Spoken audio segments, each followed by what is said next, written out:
మీ ఎలాంటి వ్యాపార ప్రకటనలకైనా వెంటనే మా ఛానల్ సంప్రదించండి. ప్రేక్షకులందరికీ నమస్కారం. ఈ రోజు మనతో పాటు ప్రముఖ ఆధ్యాత్మికవేత్త, జ్యోతిష్య వాస్తు పండితులు, బ్రహ్మశ్రీ డాక్టర్ గుండెపూడి శివ సుధీర్ శర్మ గారు మనతో ఉన్నారు. సో ఆగస్టు మాసంలో మీనరాశి వారి పరిస్థితి ఏ విధంగా ఉండబోతుందో గురుగారు మాటల్లోనే అడిగి తెలుసుకుందాం. నమస్కారం గురుగారు. శ్రీమాత్రే నమః. శ్రీ గురుభ్యో నమః. గురుగారు, ఆగస్టు నెల విశేషంగా శ్రావణ మాసం, మీనరాశి వారి పరిస్థితి ఏ విధంగా ఉండబోతుంది? ఏళ్ళనాటి శనిలో ఉన్నారు, దీని తాలూకు ఇంపాక్ట్ ఈ శ్రావణ మాసం ఎలా ఉండబోతుంది? ఓవరాల్గా ఎలాంటి జాగ్రత్తలు తీసుకుంటే బాగుంటుంది అంటారు? ముఖ్యంగా ద్వాదశ రాశుల ఫలితాలు మనం చెప్పుకుంటూ ఉన్నాను నాన్న. ఈ ద్వాదశ రాశుల ఫలితాలు రాశి ప్రకారం ప్రతి ఒక్కరి జాతకం ఇలానే ఉంటుంది అని చెప్పడం అనేటువంటిది ఎక్కడా కూడా జ్యోతిష్ శాస్త్రంలో లేదు.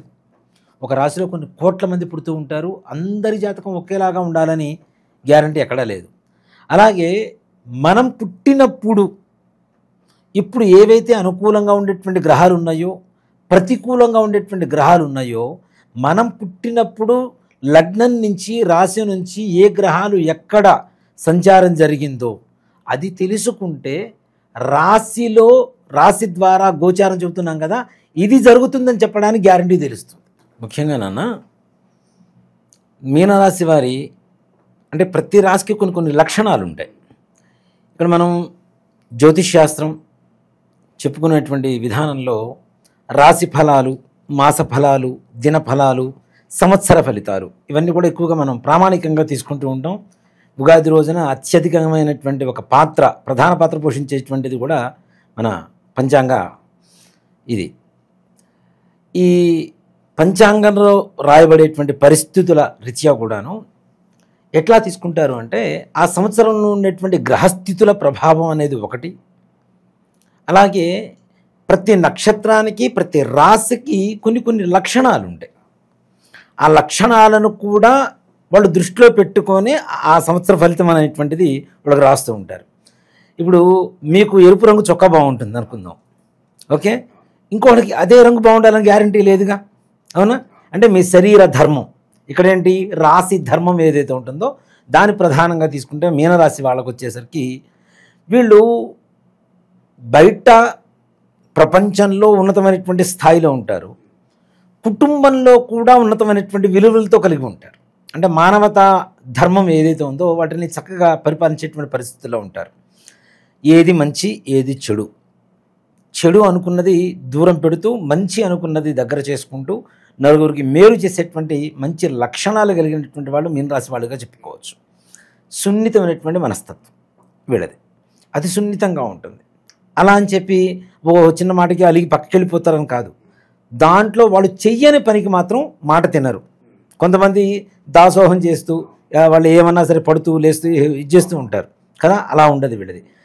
వీళ్ళకి చెప్పిన పని కరెక్ట్గా, ఎలా అంటే మన ఒక ఇంచి మాత్రం కూడా తగ్గకుండా మన ఆలోచనకి, చెప్పిన వాడి ఆలోచనకి, వాళ్ళ ఆలోచన వేరు తీసి పక్కన పెడతాం, చెప్పిన వాళ్ళ ఆలోచన కూడా ఇంచి మాత్రం కూడా తగ్గకుండా పనిని పరిపూర్ణంగా పూర్తి చేయగలిగినటువంటి ఒక స్థోమత, స్థితప్రజ్ఞత కలిగినటువంటి వాళ్ళు మీనరాశి వాళ్ళుగా చెప్పుకోవచ్చు. ఈ మీనరాశి వారికి ఈ ఆగస్టు నెల, ముఖ్యంగా శ్రావణ మాసం, వీళ్ళు చాలామంది బాధపడుతూ భయపడుతున్నారు. ఏళ్ళనాటి శనిలో ఉన్నాం, అందులో మా రాశిలోనే ఉన్నాడు, ద్వాదశంలో రాహు ఉన్నాడు, షష్టమంలో కేతు ఉన్నాడు, అర్ధాష్టమంలోనేమో గురుడు ఉన్నాడు, మాకు అన్ని గ్రహస్థితులన్నీ కూడా ప్రతికూలంగా ఉన్నాయి, చాలా కష్టాలు పడుతున్నాం అనుకుంటున్నారు. కానీ ఓ మాట చెప్పాలంటే మీనరాశి వారికి ఈ మధ్యకాలంలో మనం ఎప్పుడు కూడా బాగుందని చెప్పలేదు, కానీ ఈ నెలలో మాత్రం ఉన్నతమైనటువంటి యోగంగా చెప్పుకోవచ్చు. గుడ్ న్యూస్లు చాలా ఉన్నాయంటారు. చాలా భోగభాగ్యాలు, వాళ్ళు పడుతున్నటువంటి కష్టానికి ఇంతవరకు వాళ్ళకు కలగనటువంటి ఫలితం ఏదైతే ఉందో సంపూర్ణ స్థాయిలో. ఇప్పుడు ఎట్లా ఉంటుందంటే, మనకి ఒక గవర్నమెంట్ జాబ్ చేస్తూ ఉంటే మధ్యలో కొన్ని సెలవులు వచ్చినాయి, పిఎఫ్లు ఇవన్నీ ఉంటాయి చూడండి, రిటైర్మెంట్ టైంలో ఎక్కువగా తీసుకుంటుంటారు, ఒకటేసారి లంసమ్ అమౌంట్ తీసుకుంటారు.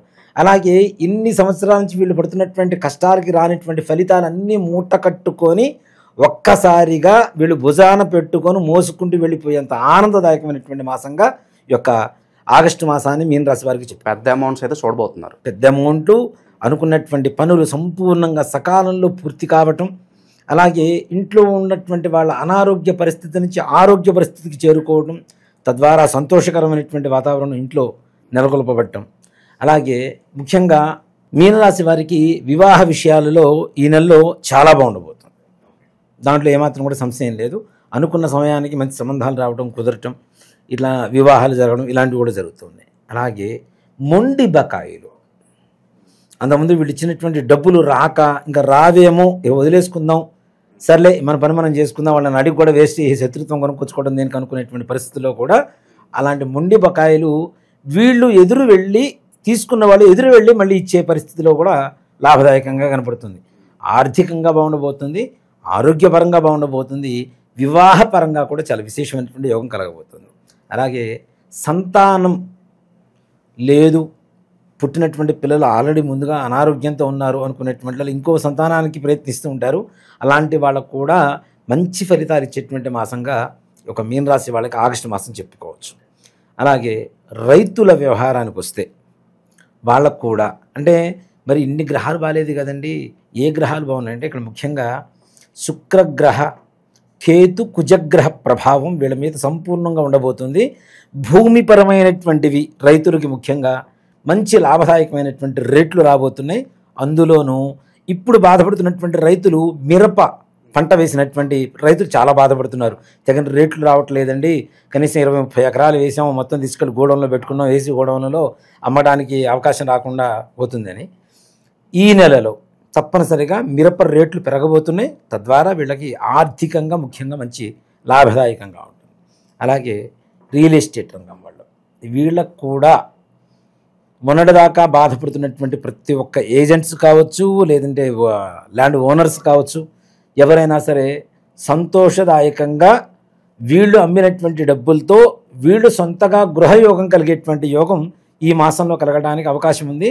తప్పనిసరిగా ఆ దిశగా ప్రయాణం చేయండి, ప్రయత్నం చేయండి, సంపూర్ణమైనటువంటి ఫలితాన్ని పొందుతారు. వైవాహిక జీవితం ఎలా ఉండబోతుంది గురుగారు? వైవాహిక జీవితంలో అనూహ్యమైనటువంటి మార్పులు. అసలు విడిపోతున్నారు, ఇంక అయిపోయింది, రేపు మాపు జడ్జిమెంట్ వస్తుంది అనుకున్న టైంలో కూడా భార్య కానీ భర్త కానీ ఏ ఒక్కళ్ళకైనా సరే ఇంట్రెస్ట్ ఉంటే చిన్న చిరు ప్రయత్నం చేయండి, మరలా మీ ఇంట్లో చిరునవ్వుల దీపం వెలిగించుకునేటువంటి పరిస్థితి మాత్రం తప్పనిసరిగా కనపడుతుంది. దాంపత్య జీవితం అనుకూలంగా ఉంటుంది. ప్రతికూలమైనటువంటి పరిస్థితి నుంచి అనుకూలంగా మారుతున్నటువంటి మంచి ఫలితంగా చెప్పుకోవచ్చు. ఈ సమయంలో ముఖ్యంగా వీళ్ళు కొంచెం కోపాన్ని, ఆవేశాన్ని నియంత్రించుకుంటే చాలా విశేషమైనటువంటి లాభదాయకమైనటువంటి ఫలితాలు పొందడానికి మంచి అవకాశం కలుగుతుంది. అలాగే రాజకీయ నాయకులు వీళ్ళకు కూడా త్వరలో మంచి ఉన్నత పదవిని అలంకరించబోతున్నారని చెప్పడంలో ఏమాత్రం కూడా సంశయం లేదు. వీళ్ళకు కూడా శత్రు బాధలు ఏవైతే ఉన్నాయో అవన్నీ కూడా తొలగిపోయి వీళ్ళ మాటకి ఎదురు లేకుండా జనాకర్షణ, అధికారుల మన్ననలు పొందుతూ మంచి అవకాశాన్ని పొందేటువంటి పరిస్థితులు కనబడుతున్నాయి. అలాగే ప్రభుత్వ ప్రైవేట్ పరమైనటువంటి ఉద్యోగస్తులు వీళ్ళకు కూడా మనం అసలు నిజంగానే ఒక మాట చెప్పాలంటే ఇప్పుడున్నటువంటి గ్రహస్థితికి వీళ్ళకి ప్రమోషన్స్ వస్తాయా, ట్రాన్స్ఫర్లు అవుతాయా, అసలు ఉద్యోగం ఉంటుందా ఊడిపోతుందా అనుకునేటువంటి పరిస్థితుల్లో వీళ్ళకి ప్రమోషన్స్ కానీ టెంపరీ కాంట్రాక్ట్ బేసిక్ మీద చేసేటువంటి వాళ్ళకి పర్మనెంట్ అవ్వటం కానీ ఇలాంటివి శుభతరుణంగా చెప్పుకోవచ్చు. ఈ సమయంలో అనుకున్న చోట్లకి ట్రాన్స్ఫర్లు అవ్వటం అనుకూలంగా ఉండేటువంటి పరిస్థితుల్లో, అలాగే మంచి ప్రమోషన్స్ రావడం, జీతాలు పెరుగుదల, ప్రభుత్వపరమైనటువంటి ఉద్యోగాలు కూడా స్థిరంగా మారటం, ప్రైవేట్ పరమైనటువంటి ఉద్యోగస్తుల్లో కూడా ఉన్నతమైనటువంటి యోగం. నిజంగా మీనరాశి వాళ్ళు ఎవరైనా ఈ సాఫ్ట్వేర్ ఇట్లాంటి వాటిలో చేస్తున్నటువంటి వాళ్ళు ఎవరన్నా ఉంటే తప్పనిసరిగా విదేశాలు వెళ్ళడానికి మీకు మంచి మార్గం. స్థానచలనం కలిసి వస్తుంది అంటారు. స్థానచలనం అది కూడా అంటే కొంతమంది డ్రీమ్ ఉంటుంది. ఇప్పుడు ఇన్ని సంవత్సరాల నుంచి కంపెనీలో చేస్తున్నాం, వీళ్ళు మనల్ని ఎప్పుడు కూడా వేరే దేశాలు పంపించట్లేదు, వేరే వాళ్ళని పంపిస్తున్నారు, వీళ్ళ పేరు లిస్టులో ఉంటుంది, ఫైనల్కి వచ్చేసరికి చివరిలో ఉంటుంది, ముందున్న వాళ్ళకి ప్రిఫరెన్స్ వెళ్ళిపోతూ ఉంటుంది. అలా కాకుండా మీనరాశి వాళ్ళకి ఈ మాసంలో అలాంటి ప్రయత్నాలు చేయడం వల్ల మంచి ఫలితాలు పొందుతారు. అంటే ఉన్నత అధికారుల దగ్గర మంచిగా మీ ప్రవర్తన మంచి గుర్తింపు వస్తుంది. వాడు చెప్పాలి అంటే దానికి తగ్గట్టుగా ఆవేశం ఒక్కటి మాత్రం పరిపూర్ణంగా కొంచెం నియంత్రించుకుంటూ తగ్గించుకుంటూ మాట్లాడేటువంటి మాట పౌరుషంగా లేకుండా వాళ్ళ మన్ననలు పొందేట్టుగా ప్రేమగా మాట్లాడండి. తప్పనిసరిగా అనుకున్న పనులు అనుకున్న సమయానికి పూర్తవుతాయి. ఇక చివరిగా గురుగారు, ఎలాంటి వ్యాపారాలు ఇన్వెస్ట్మెంట్స్ చేస్తే బాగా కలిసి వస్తాయి అంటారు? ముఖ్యంగా మీనరాశి వాళ్ళు ఇప్పుడున్నటువంటి పరిస్థితుల్లో ఫుడ్కి సంబంధించినటువంటివి చాలా బాగుంటాయి. అలాగే ఇక్కడ శని మీనరాశిలో ఉన్నాడు, వీళ్ళు ఇసుక అంటే మట్టికి సంబంధించినటువంటివి, ఇటుకలు ఇట్లాంటి వ్యాపారాలు చాలా బాగుంటాయి. ఫుడ్కి సంబంధించినటువంటి వ్యాపారం కూడా చాలా బాగుంటుంది. దీంట్లో ముఖ్యంగా టెక్నికల్ పరమైనటువంటి వాళ్ళు ఎవరైతే ఉంటారో వాళ్ళకు కూడా ఈ కంప్యూటర్స్ సిస్టమ్స్ ఇవన్నీ ఉంటాయి కదా, ఇట్లాంటి వాటికి సంబంధించినటువంటి వ్యాపారాలు కూడా చాలా బాగుంటాయి. ఓకే గురుగారు, అలా కొంతమంది ఉంటారు అసలు ఏ పని చేసినా కూడా ముందు కదలట్లేదండి, ఎక్కడ మొదలుపెట్టిన పని అక్కడ ఎప్పుడు పెండింగ్ పడుతూ ఉంటుందని చాలామంది బాధపడుతుంటారు. ఇలాంటి వాళ్ళకి ఏదన్నా పనులు మొదలు పెట్టేటప్పుడు ఆ పనుల్లో అనుకూలత రావడానికి, అలాగే విశేషంగా ఈ శ్రావణ మాసంలో ఎలాంటి పరిహారాలు దైవారాధన బాగుంటాయి అంటారు? ఇక్కడ ఒక మాట చెప్తానన్న, ఇప్పుడున్నటువంటి ద్వాదశ రాశులు 12 రాశుల్లో కూడా ఎవరికైనా సరే ప్రపంచంలో ఉన్న 700 కోట్ల చిల్లర జనాభా అందరికీను 2 రకాల దోషాలు ఉన్నాయని ఖచ్చితంగా చెప్పగలుగుతా. ఏంటి? పితృదోషం, స్త్రీ శాపం. వీటిలో ఇంకా అనేక రకాలైనటువంటి దోషాలు ఉన్నాయి. దేవతా శాపాలని, వృక్షవధలు, జంతువధలు, సర్పవధలు, ఇట్లాంటివన్నీ కూడా దోషాలే. ఇవన్నీ మన పూర్వీకులు చేసినటువంటి తప్పిదాల వల్ల భవిష్యత్ తరాలు అనుభవిస్తాయి. మన పూర్వీకులు ఆస్తులు ఇస్తే మనం తీసుకుంటామా లేదా? అట్లాగే వాళ్ళు చేసినటువంటి తప్పులకి ప్రభావం కూడా మనం తప్పనిసరిగా అనుభవించాల్సిందేగా. మా తాతగారు ముత్తాతగారు ఉన్నారు, ఆస్తులు మొత్తం అమ్మేశాడు, ఆ పేదరికం అనేటువంటిది కంటిన్యూ అవుతుందా లేదా? అవునా? అలాగే ఆస్తులు బాగా కూడబెట్టాడు, ఆ డబ్బులు అయితే మేము తింటామా లేదా? దాని ప్రతిఫలమితం అంటే ఒక్క ఆడవాళ్ళ కన్నీటి చుక్క మీ వంశాన్ని మహాసముద్రమై సముద్రంలో వచ్చేటువంటి సునామీగా మార్చి వంశాన్ని మింగేస్తుంది.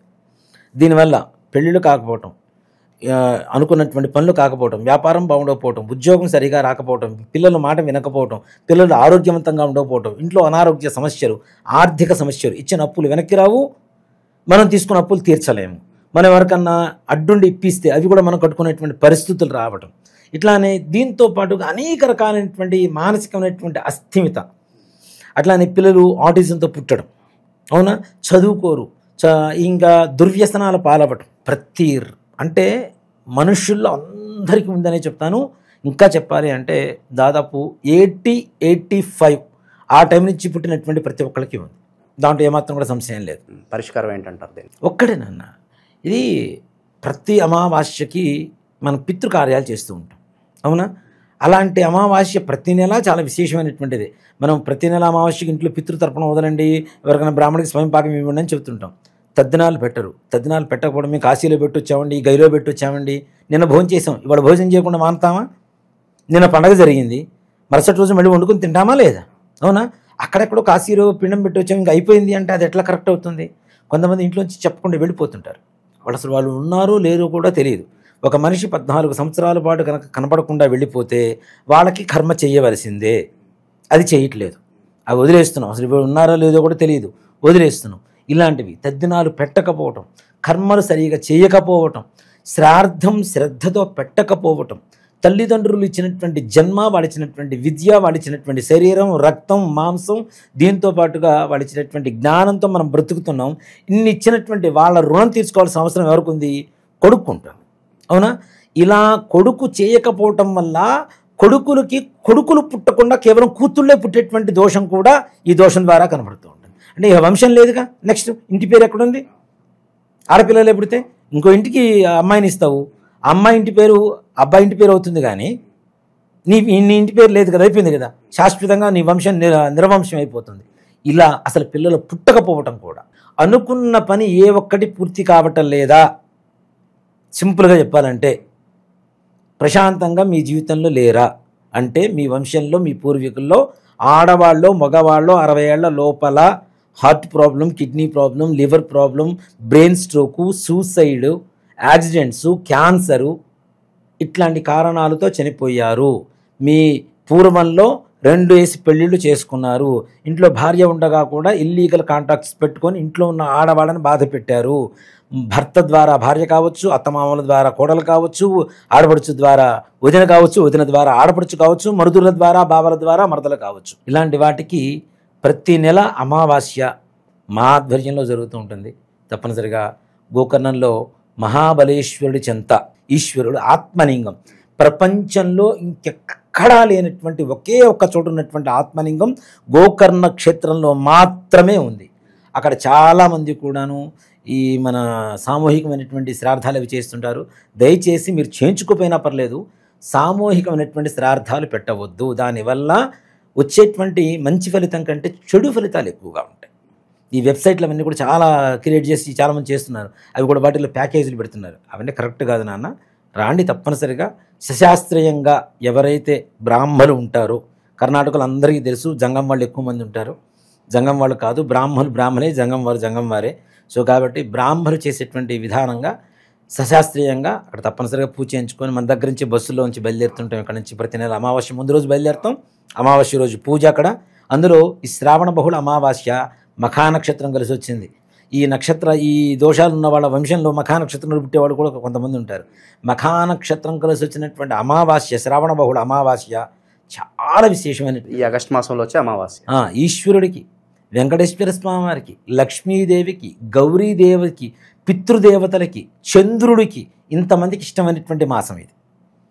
ఇంతమంది మాసం ఇష్టమైనటువంటి దేవతలకి ఆరాధనకి అర్హత కలిగినటువంటి మాసంలో శ్రావణ బహుళ అమావాస్య ఆగస్టు 23వ తారీఖు అయింది. 22వ తారీఖు ఇక్కడ బయలుదేరుతాం. 23వ తారీఖు పూజ ఉంటుంది. మరలా చేయించుకొని 24వ తారీఖు ఉదయం 11 గంటల కల్లా హైదరాబాద్లో ఉంటాం. కాబట్టి రావాలనుకున్నటువంటి వాళ్ళు అందరూ రాండి తప్పనిసరిగా. నా ఆధ్వర్యంలో, అంటే నేను చేయించడం కాదు, నేను అక్కడ బ్రాహ్మణులు పెట్టి చేయిస్తూ ఉంటాం. తప్పనిసరిగా నేను కూడా కలుస్తాను మిమ్మల్ని అక్కడ. తప్పనిసరిగా రాండి, రావాలనుకున్న వాళ్ళు దయచేసి సామూహికంగా చేయించుకోవద్దు. సో కాబట్టి దీనికి ప్రత్యక్ష నిదర్శనం ఇంకోళ్ళు కాదండి, నాకు నేనే 2018లో నేను చేయించుకున్నాను. నాది లైక్ శబరి తత్వం. నాది భక్తి అంటే శబరి తత్వం. రాముడికి పండ్లు ఇచ్చేటప్పుడు ఆవిడ ఎంగిలి చేసి బాగుందా లేదా అని టేస్ట్ చూసి మరీ ఇచ్చింది. నేను చేయించుకున్న తర్వాత నాకు బాగుంటే మిగిలిన జనాలకు చెప్తా. నేను తినకుండా పండు బాగుంది తిను అంటే అది ఎంతవరకు? అవునా? అది మొహమాటానికి వగరుగా ఉన్న తీయగా ఉందని చెప్తారు. అలా కాదు, నేను అనుభవించాను కాబట్టి ఎదుటి వాళ్ళకి చెప్పడానికి నాకు అర్హత కలిగింది.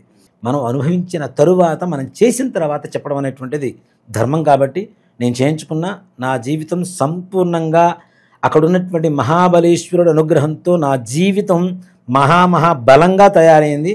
అందరికీ తెలిసిన విషయమే. మీనరాశి వాళ్ళకి ముఖ్యంగా నాన్న సింపుల్, లాస్ట్ మంత్ కూడా చెప్పాం మనం, అది అనుభవించి నాకు కొంతమంది ఫోన్లు కూడా చేశారు. బాగుంది గురుగారు మీరు చెప్పింది చేశాము, మంచి ఫలితం వచ్చిందని కూడా చెప్పారు. నువ్వులు బెల్లం మెత్తగా దంచి చక్కగా ఆవుకు పెట్టండి. శనివారం ఆవుకు పెట్టేసి ఆ గోమాతకి ఏదైనా గడ్డి కావాల్సిన గ్రాసానికి కావాల్సినటువంటివి ఏదైనా గోశాలకి చందాగానో సహకరించి ఒక గడ్డి మోపో తీసుకెళ్ళి అక్కడ ఇచ్చేసి రావటం. దానికి కావాల్సిన తౌడు ఇవన్నీ ఏవో ఉంటాయి, అవి ఏమన్నా ఉంటే కావాలంటే తీసుకొని ఇవ్వటం. అలాగే పెట్టిన తర్వాత గోపృష్ఠ భాగాన్ని, వెనక భాగాన్ని నమస్కారం చేసుకొని రండి. తప్పనిసరిగా మీరు అనుకున్న పనులు సకాలంలో పూర్తవుతాయి. ఓవరాల్గా ఈ శ్రావణ మాసం మీన రాశి వాళ్ళకి ఏ విధంగా ఉండబోతుంది, ఎలాంటి జాగ్రత్తలు తీసుకోవాలి, అద్భుతంగా వివరించారు. ధన్యవాదాలు. శ్రీమాత్రే నమః. శ్రీ గురుభ్యో నమః.